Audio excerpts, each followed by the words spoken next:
Hello students, this is Shivani Kesri, your English subject teacher. Today we will study a chapter from your English literature book and after that we will do the exercise also. So students, if you have any question regarding this chapter, then do drop it in the comment section. Now let's start the chapter through the animation video. Chapter 9 The Pied Piper of Hamelin. Hamelin, a small town in Germany, was full of rats. In fact, there were more rats in the town than there were people. The rats were everywhere, in the houses, on the streets, at the bakery, in the school. The townspeople were at their wits' end.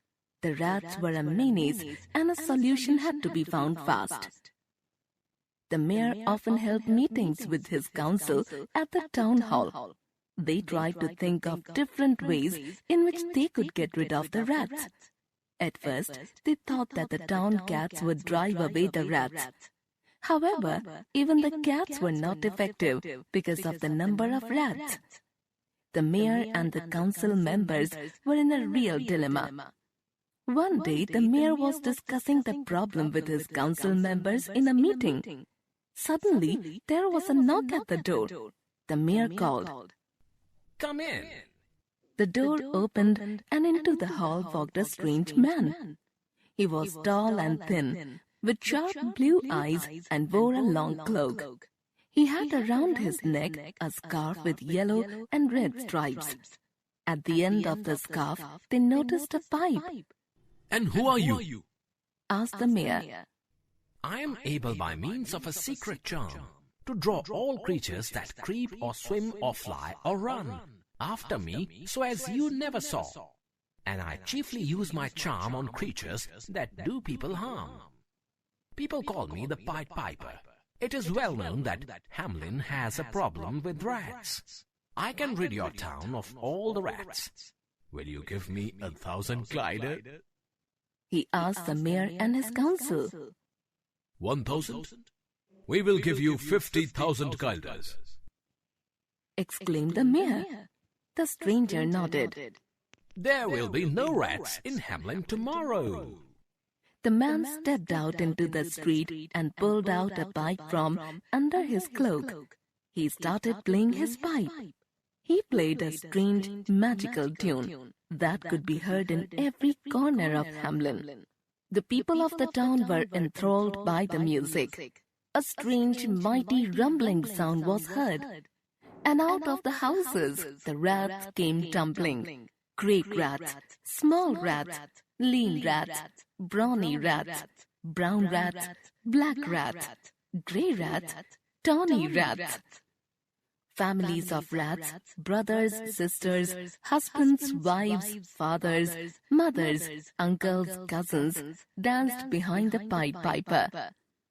They came from every nook and corner of the town and down every street and alley. The people of Hamelin watched the scene, fascinated.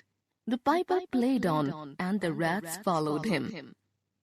He led them into the river Weser, which flowed past the town, and they all drowned in the water.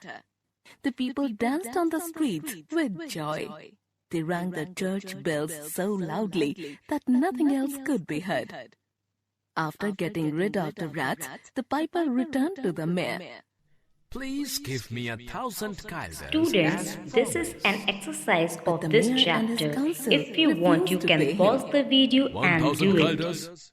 Thank know you, that was a joke. students. Come. Settle for 50. Besides, we saw the rats drowning in the river with our own eyes. They can't come back. Come, we will give you a drink for your effort. There was anger on the piper's face. Don't joke with me. We had an agreement. You promised me. I can use my pipe in other ways with folks who don't pay me as promised. The mayor shouted. Are you threatening us? Go ahead. Blow your pipe for all you are worth. What can you do? Bitter and angry, the piper stepped out into the streets once more. Once more, he put the pipe to his lips. This time, he played the sweetest tune one had ever heard. There was a sound of running feet, and out came the children from their houses. Out came all the little boys and girls. The piper played his pipe, and the children followed him, laughing and chattering, dancing and singing. The mayor realized what the Pied Piper was going to do. He was going to make the children disappear, as he had made the rats disappear. He called out to the Pied Piper, I am sorry. We will pay you what you asked for. Please let the children go. The Pied Piper stopped playing the pipe. He came back, and the mayor gave him the promised sum of money. Thus, everyone was happy. The Pied Piper went away, never to be seen again. Students, this is an exercise of this chapter. If you want, you can pause the video and do it. Thank you, students.